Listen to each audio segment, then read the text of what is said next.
Hello, it's a lovely good evening. Welcome to Camnet Television Main News. My name is Jeffrey Ziambo. Top stories in the news tonight. Former Defense Minister Jeffrey Mumba granted 300,000 kwacha bail. Lusaka residents to be compelled to get a permit before digging pit latrines.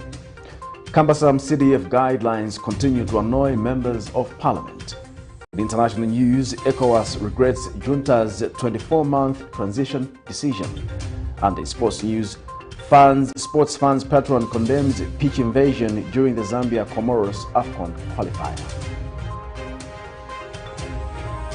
Monday, 13th June 2022, on National Matters, join Pastor Moses Chiluba as he hosts Economic Front President, Mr. Winter Kavimba. Power is only sour when it is in the hands of somebody else.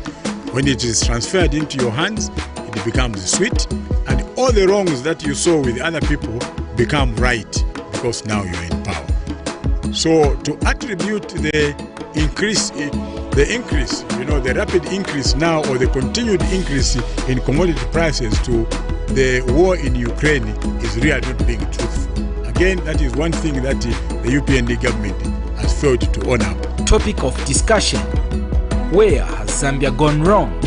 Invite others to participate through phoning on Skype, Zoom, WhatsApp and text messages. On DSTV channel 274, GoTV channel 98 and Topstar channel 106. Make a date with us. Camnet TV, not just another channel. Thank you for joining us. Once again, another news in detail.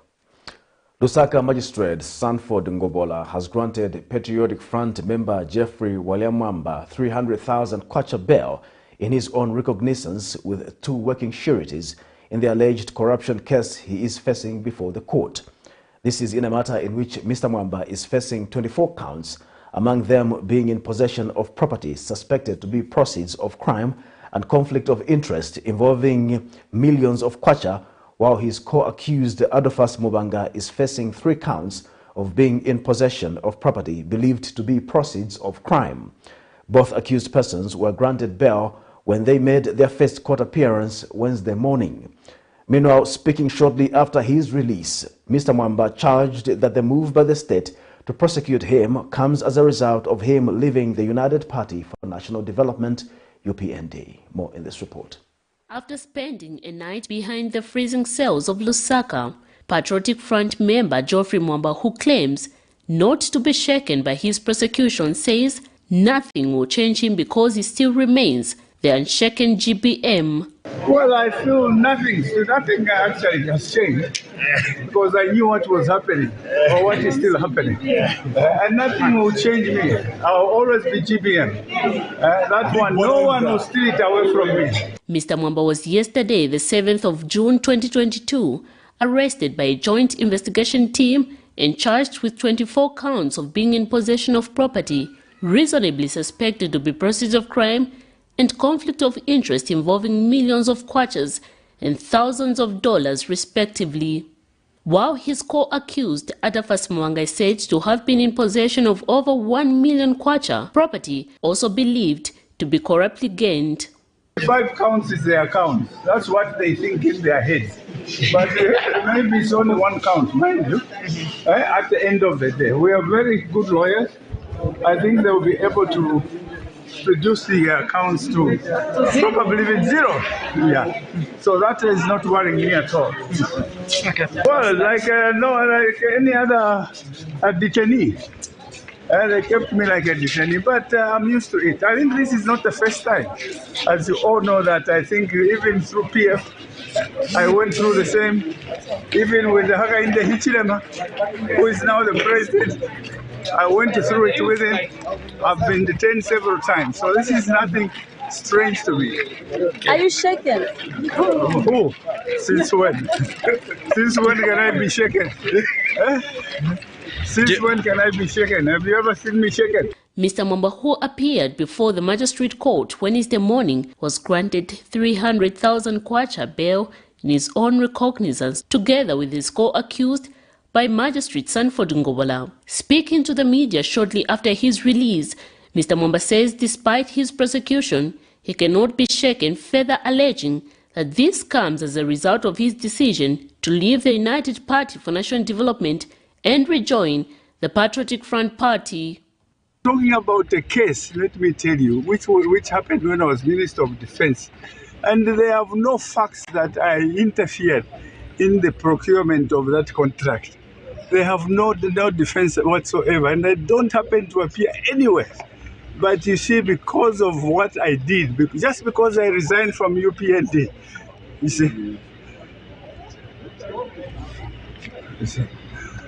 just because of my resignation, leaving them out, I'm leaving UPND. That is the problem that I have made. But I can tell you that I'm still strong. In fact, I'm getting stronger and stronger by the day. You see, I've been quiet for too long. I think this is about time that I should now start mobilizing my party PF. Yes. Among the 24 counts that Mr. Mumba is facing before court, it is alleged that between the 27th of December 2012 and the 31st of March 2013, whilst he was Defense Minister, he failed to disclose interest in writing relating to a contract for supply and delivery of general-purpose shelter tents for the Zambia Army. The two accused persons are expected to appear before court on the 14th of June 2022 for their possible plea. Miriam Kaimba, reporting for Camnet TV News. Konkola Copper Mines KCM Acting Administrator General and Official Receiver Celine Mina Naya has asked the Constitutional Court to reverse its decision of allowing the stay of criminal proceedings that former KCM liquidator Milingolungu is facing before the subordinate court. This is in a matter in which the former KCM provisional liquidator Milingolungu has sued the Attorney General, the Drug Enforcement Commission and another in the Constitutional Court seeking an order that his purported arrest is an abuse of criminal proceedings. According to an affidavit filed by Ms. Nair before the court, she states that if the ruling is not reversed, the legal system will be marred with uncertainty as it will set a bad precedent in the case. In this case, Mr. Milingolungu, who is also a lawyer, wants the court to declare that the Director of Public Prosecutions, DPP, has granted him immunity against prosecution in matters relating to his performance as KCM provisional liquidator. His purported arrest and commencement of criminal proceedings are an abuse of the judicial process. Harry Mwangankumbula Ward 12 Councillor in Lusaka's Chibolya compound, Aaron Mwanza, says the Lusaka City Council is working on formulating a bylaw that will require that anyone who wants to put up a pit latrine should get a permit from the council. He says the move is aimed at protecting underground water from contamination. Meanwhile, Lusaka Water Supply and Sanitation Company Public Relations Officer Nshamba Muzungu says the water utility company has completed installing improved pit latrines at a subsidized price in all targeted compounds in Lusaka in the first phase of the project. The project is being implemented in Chawama, George and Kanyama constituencies as part of the utility's request to steer on-site sanitation provision in line with expanded mandate. More in this report. According to Zambia's latest national population and housing census data, less than 30% of citizens have access to flushing toilets, meaning that the rest of the population across the country depend on pit latrines and other modes such as open defecation. The use of pit latrines is widespread in unplanned settlements, which form about 70% of the urban population according to the World Bank. The problem of pit latrines has also brought with it underground water pollution, especially that most of these communities also depend on wells as the major source of water. This, however, poses as a threat to Sustainable Development Goal number 6, which aims to achieve clean water and sanitation for all by 2030. Harry Mwangankumbula, Ward 12 Councillor in Lusaka's Kanyama constituency, Mr. Aaron Mwanza, says as a permanent solution to the problem which has been ongoing for a long time, the Lusaka City Council is working on bylaws to curtail this problem. We are talking on the issues of fecal sludge management and coming up with a bylaw that will enforce the fecal sludge management. What do you mean? The fecal sludge management procedure has not been managed well, especially here in Lusaka. That's why we have been experiencing diarrheal diseases. So this bylaw, if we push it, it will help Lusaka City Council and the Lusaka Sanitation Company to have the powers. Anyone who would want to construct a pit latrine, they should seek authority from Lusaka City Council. So that pit latrine is well built to avoid groundwater contamination. Meanwhile, Lusaka Water Supply and Sanitation Company Public Relations Officer Mr. Nshamba Muzungu says the water utility company has successfully completed the first project of installing improved pit latrines in Lusaka's George, Chawama, and Kanyama compounds. Our policy direction now is to roll out this program citywide. We'll continue promoting on-site sanitation in other areas as well of Lusaka. But obviously, the target of 5,500 in these areas that I've mentioned is not adequate. There are a lot more people who need to come on board so that they can have these improved toilets. It is hoped that such initiatives will help in reducing underground water pollution and solve the problem of waterborne diseases. Zipporah Mshala, Camnet News, Lusaka.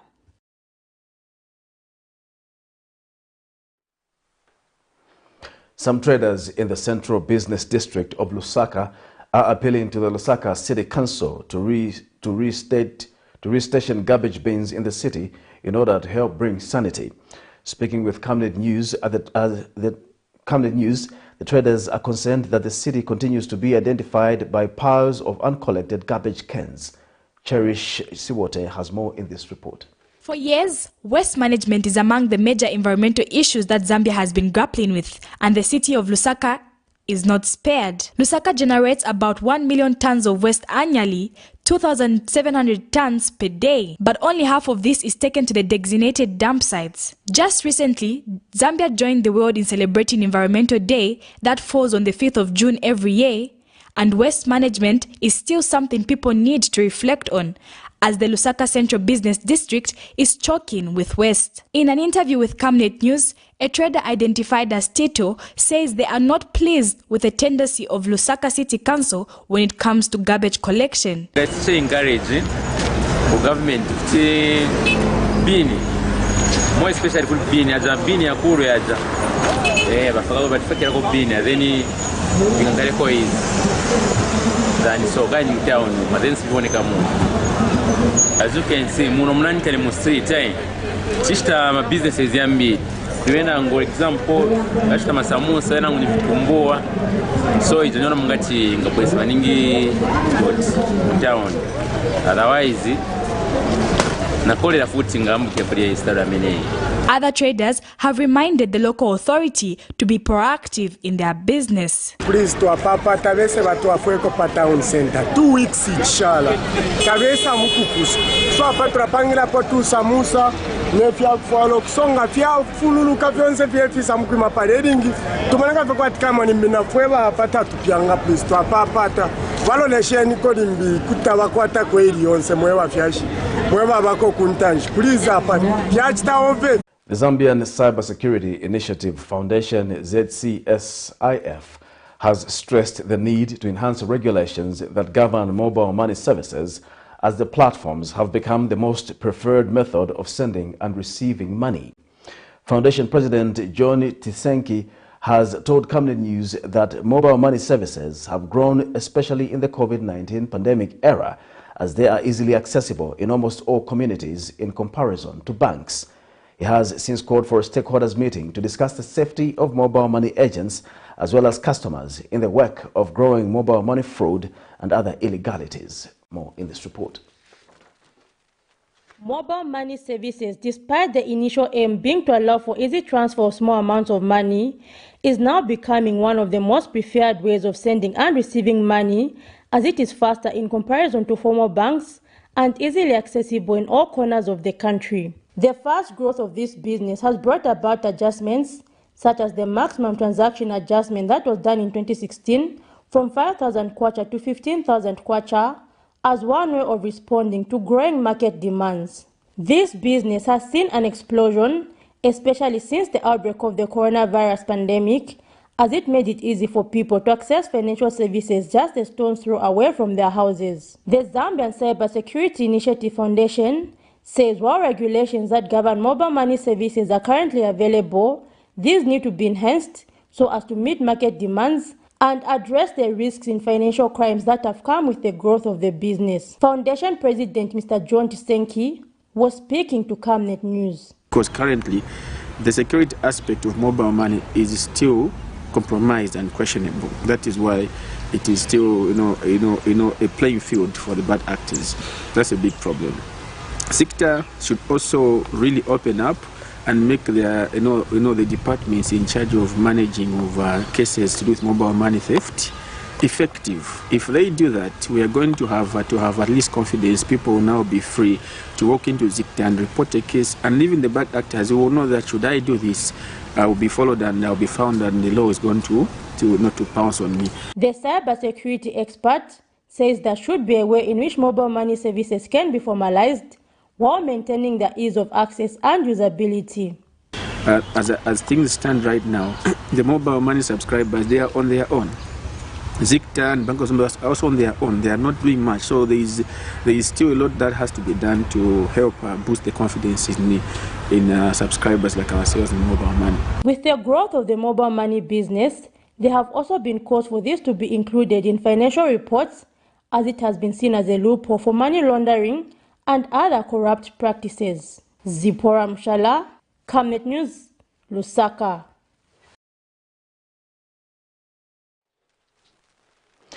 Patriotic Front PF, Msanzala Member of Parliament in Eastern Province, Elias Daka, says the Constituency Development Fund, CDF, for the first quarter of 2022 in his constituency has remained unutilized due to bureaucratic procedures involved in accessing the funds.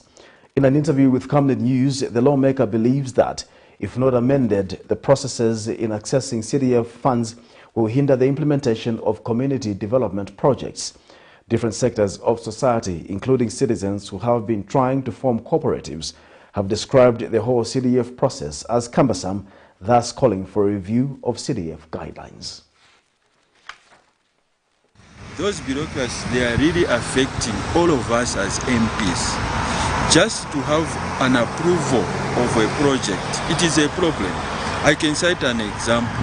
Me, in my constituency, we have awarded contracts, but just to sign on the contract, the client and the council to sign, it has taken them 6 months. Up to now, they haven't signed. So it is becoming a problem.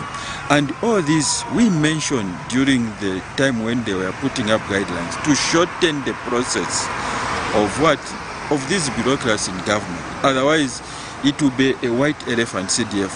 All the money, the only people who are benefiting from CDF are the banks now, because the money is being kept by the banks, and the banks are making profit. But the constituencies and the community are not benefiting because the money is just seated idle and the banks are making profit.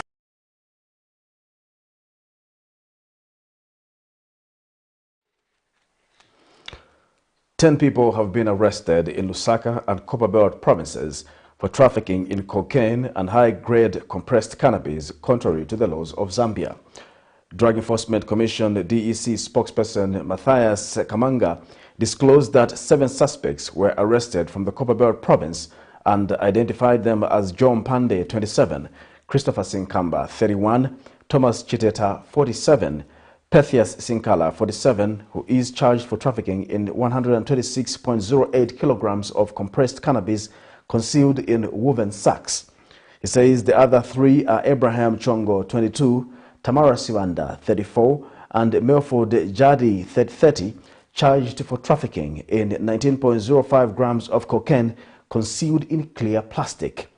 Mr. Kamanga explains that the commission in Lusaka has also arrested Fabian Emmanuel Bomboko, a Tanzanian national, 40, for trafficking in 11.3 kilograms of high-grade compressed cannabis concealed in a clear plastic and wrapped in a duvet. Others are Paul Banda, 24, and Davis Chintu, 21, for trafficking in 1.3 kilograms of high-grade cannabis. He has since urged transporters to ensure that they know what they are carrying to avoid going into conflict with the law. The Drug Enforcement Commission has arrested 10 people countrywide for trafficking in cocaine and high-grade compressed cannabis contrary to the laws of Zambia. Now, the Commission has noted with concern, the drugs that are coming into the country through various border points, and has therefore intensified operations in all border areas in order to curb this vice.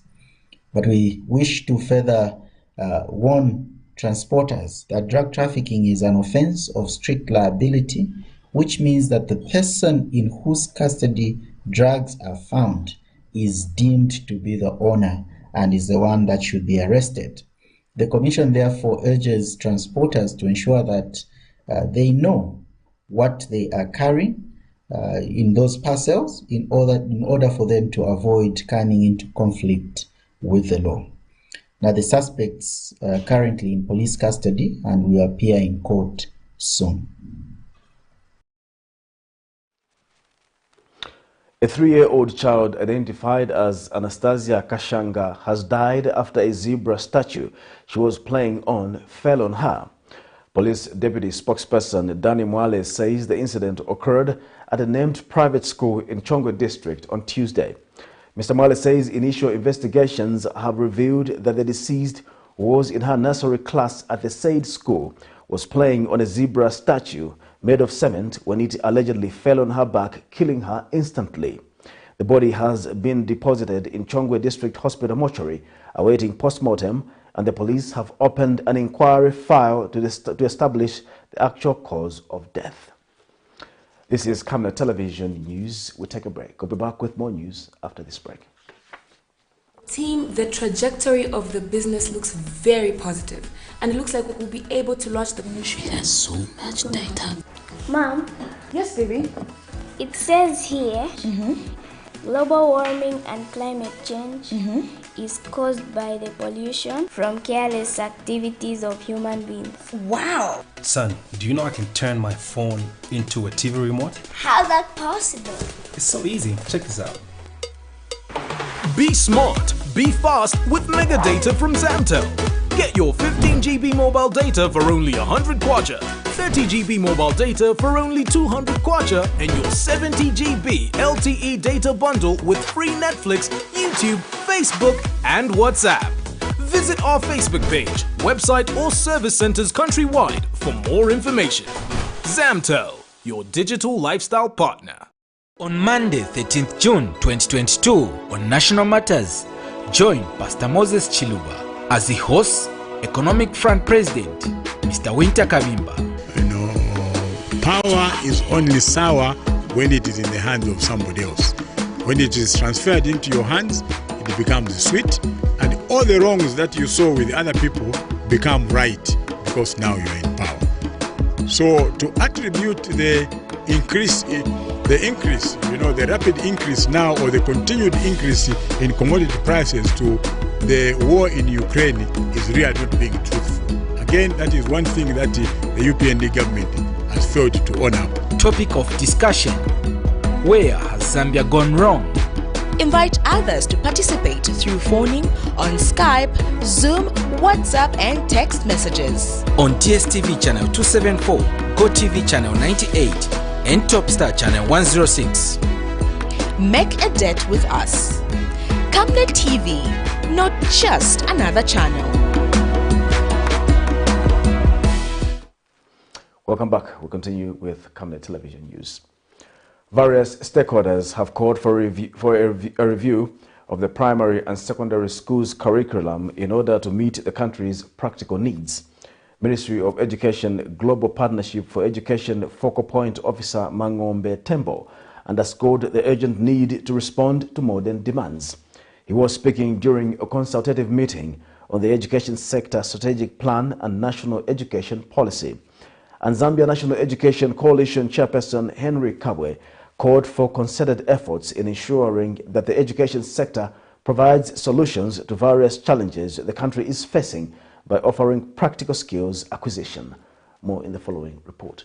The need to conform to educational practices in the country that practically answers to the realities of life has been a huge task in ensuring the education system provides the much-needed support to skills acquisition at an early stage. It is for this reason Global Partnership for Education Focal Point Officer at the Ministry of Education, Mangombe Tembo, says lessons that do not add value to the country's social and economic growth should be abolished.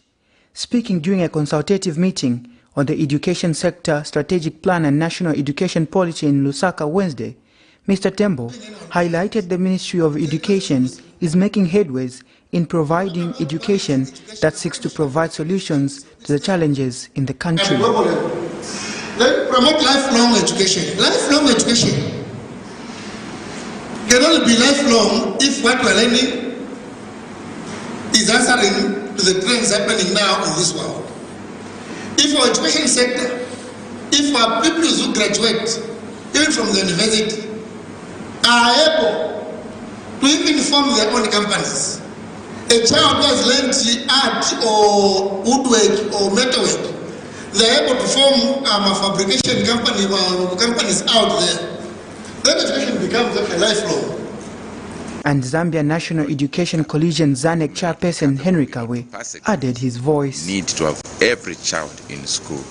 But in terms of quality education, how do we make sure that these children get the acquired knowledge and skills, not just passing exams, but also making sure that the curriculum responds to some of the issues that we... While at the same meeting, various educational stakeholders raised questions on how the Ministry of Education is bridging the gap in providing quality education for all. Much as the secondary part is well funded and in good time, there are challenges at primary level. And what about the special community? What are we doing about it? Talk about data. All the time you find that we are told that no, we were not able to capture a number of children with disabilities. What are you doing about it to improve on the data concerning children with disabilities? And the institutions or the schools that were built as early as last year, they have not been designed in such a way that they are going to enable a differently abled child to go into a classroom, you know. Mangombe Tembo expressed assurance to the concerns raised by stakeholders. But it is saddened to learn that even in places where things could be, they're already in school, but they want, like what Mom said. So I'm not an expert in special education. I'm not an expert in special education, but what I'm saying is that I'm going to deliver this message before I say what I don't understand. All I understand is that the policy is there. Children are put out, learn together with their friends. Well, if Zambia is to achieve Sustainable Development Goal number 4, which seek to address inclusive access to education and quality education, stakeholder cooperation in the sector cannot be ignored. Nelson Zulu, for Camnet News, Lusaka. The Zambia National Farmers Union has indicated that seed oil stakeholders have agreed to export to a tune of 100,000 metric tons of soybeans this year through the Grain Traders Association of Zambia. ZNFU Public Relations Manager Kelvin Kalei says oil seed stakeholders convened a consultative meeting in Lusaka on the 26th of May 2022, where they agreed to export the said quantity resulting from increased production of soybeans in the 2021 to 2022 farming season. Mr. Kalei says the stakeholders based the rationale on the announcement by the Ministry of Agriculture that the country's estimated production of soybeans was pegged at 475,353 metric tons. In a statement made available to Camnet News, he says the stakeholders also agreed that 230,000 metric tons of soybeans will be utilized in the manufacturing of feed and other animal protein, while 50,000 metric tons will be utilized in the manufacturing of food for human consumption. This brings the total domestic requirements to 280,000 metric tons, which will leave a total of 195,353 metric tons of soybeans available on the market. The Bankers Association of Zambia has dispelled assertions that banks in Zambia do not want to lend money to small and medium enterprises. Speaking in an exclusive interview with Camnet News, Association Chief Executive Officer Leonard Mwanza says banks have been lending money to businesses that meet the minimum criteria to borrow and demonstrate the capacity to pay back. More in this report. As Zambia looks to become an export-dependent country by growing a manufacturing base, most small and medium enterprises still have no capacity to export. Some businesses have since accused financial institutions of failing to lend money to small and medium enterprises in order for them to expand their businesses. This was confirmed by Minister of Commerce, Trade and Industry Chipoka Mulenga when he featured on the Camnet Breakfast Show. When you go to these countries, you want to get a loan. They'll sit with you, run you with a project proposal, run you with a business plan, and they'll tell you, this business you're doing, when you invest today, you go to start, you break even after 3 months, after the 4th month you start making a profit. Then in the 5th month we start deducting you. But in Zambia, before they even give you a loan, there's a negative in your bank. They start deducting you from the same loan they've given you before, you invest it. Those are things we want to change. Facilities of loans must be easy for SMEs and for the Zambian people. Once our Zambian people have access to money, then we're going to say, okay, now this business, we are doing it. I think now we can compete favorably or we can set it up ourselves. But Bankers Association of Zambia Chief Executive Officer Leonard Mwanza has defended the stance by the banks not to lend money just to any business based on the premise that banks have a responsibility to protect the resources of their clients. Banks' core business is basically to give loans, actually. They make most of their money by lending money, which they get from the public. So they've got that fiduciary responsibility entrusted to them by their customers. They collect deposits. So they have a duty to ensure that those deposits are kept in a responsible manner. They've got a duty that they lend responsibly. Maybe that's where the difference comes in. It's about lending responsibly to make sure that they protect money which doesn't really belong to them. Because you don't just want to give money for the sake of it, you want to give money where there's an assurance that this money will be repaid. Mr. Mwanza also says business owners should first invest their own capital in the business, then later look to financial institutions for support to expand their business, which already has a customer base. He says not all startup businesses are guaranteed to grow and says banks cannot risk to invest resources in businesses that do not meet the maximum criteria to borrow. So don't go to the bank when you are just starting business. And in fact, if we are talking to that constituent of businesses, it is wrong for them first of all to think about the first stop is the bank, because the bank will not listen to them. The bank is not the right call for them to seek funding unless they have built a story, a verifiable story. They've got a relationship that has been created with a funder which can also be verified. They've got records which banks would want to cite. While financial accessibility still remains a challenge in Zambia, the government can strike a balance to see how much startup businesses can be supported with grants. Prudence Jota, reporting for Camnet TV News. We take our second and final commercial break. We'll be back with international and sports news after the break. Your skin is the biggest muscle in your body. That's why we make sure that Oracle is #1 when it comes to taking care of your precious skin. Oracle Pure Petroleum Jelly and Glycerin soothes, moisturizes and keeps your skin perfect. Oracle Pure Petroleum products for that perfect skin.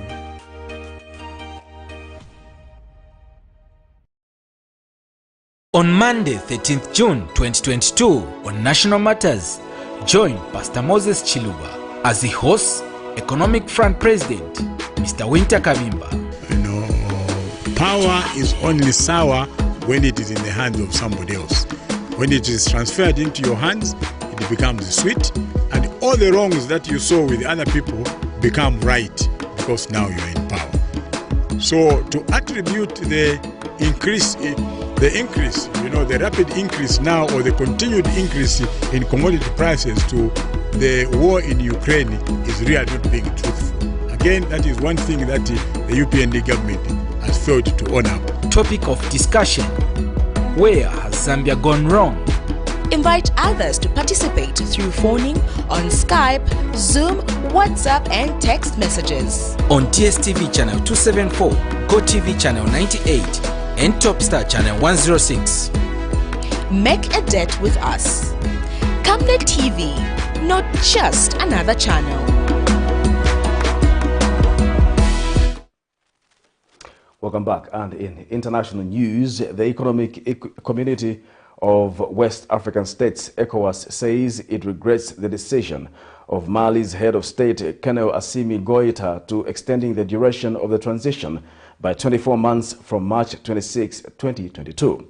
The regional bloc, in a statement on Tuesday, expressed disappointment that the decision was taken at a time when negotiations are still taking place to reach a consensus. ECOWAS, however, said its mediator will continue discussions with the Malian authorities with a view to reaching a mutually acceptable timetable for the transition. Meanwhile, the Gupta brothers, wanted in South Africa for their alleged involvement in the massive corruption scheme, are now awaiting extradition after being arrested Tuesday in the United Arab Emirates, UAE. Dubai police said they arrested the two brothers wanted over allegedly looting state money alongside the former South African president and lived in the Sheikhdom for years. The arrest was the latest major extradition arrest by authorities in the United Arab Emirates. For more in international news, here's a roundup. West Africa's regional bloc, ECOWAS, says it regrets the decision by Mali's interim government to extend the country's transition back to civilian rule by 24 months, while negotiations between the two sides were ongoing. Mali's ruling junta, which first came to power in an August 2020 coup, issued a decree on Monday fixing the 24-month timetable to be counted from March 2022. The regional bloc, however, said its mediator will continue discussions with Malian authorities with a view to reaching a mutually acceptable timetable for the transition. The 15-member bloc has been pushing for a shorter extension of at most 16 months. In January, ECOWAS imposed sanctions after Mali's junta said it would not organize democratic elections the following month as initially planned. Heads of state from ECOWAS member countries are expected to hold another summit on Mali before July 3. At the heart of former South African President Jacob Zuma's travels was a notorious name, Gupta. The Gupta brothers, wanted in South Africa for their alleged involvement in a massive corruption scheme, are now awaiting extradition after being arrested Tuesday in the UAE. If the Guptas are brought back and there's sexual persecution of the Guptas, it stands then that the person who facilitated their corruption the most, which is Jacob Zuma in his time as the president, would then kind of be facing similar or even worse charges, considering that he had a constitutional mandate to actually protect South Africa from corrupt individuals. South Africans first heard details of some of the allegations of corruption carried out by Zuma and the Gupta brothers during months of testimony in a graft inquiry known as the Zondo Commission. Even if we never get a penny from the Guptas or from anybody that was corrupt, their very existence of the State Capture Commission, their very existence of documented evidence that tells us how the state gets corrupted is very valuable information. And it's information that often in many countries, particularly across Africa, is never revealed and is never understood by the people on the ground. And so it's groundbreaking, I think, that South Africa has come to a stage where we are able to look at the Zuma years and say, this is the rot and this is the corruption that happened. The inquiry into allegations that the wealthy Gupta family used their friendship with Zuma to win government contracts would later lead to contempt of court sentencing for Zuma and widespread protest by his supporters. It's now time for some sports news.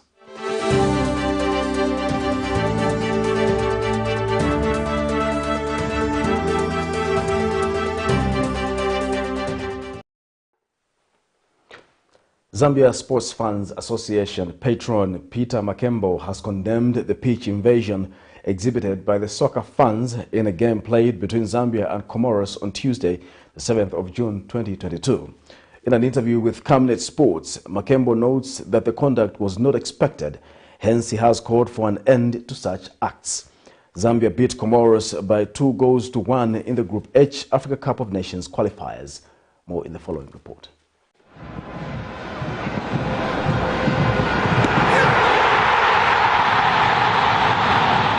The live TV cameras were still rolling at the Hero Stadium on Tuesday, 7th June 2022, when Zambia beat Comoros 2-1 in the ongoing 2023 Africa Cup of Nations qualifiers. The Chipolopolo, who are in Group H alongside Lesotho, Ivory Coast and Comoros, carried the day after a leading that came through Kingsley Kangwa at the 88th minute. Despite the victory by the Chipolopolo, some soccer fans invaded the pitch just after the 90 minutes whistle, an act that has been strongly condemned by the Zambia Sports Fans Association patron Peter Makembu.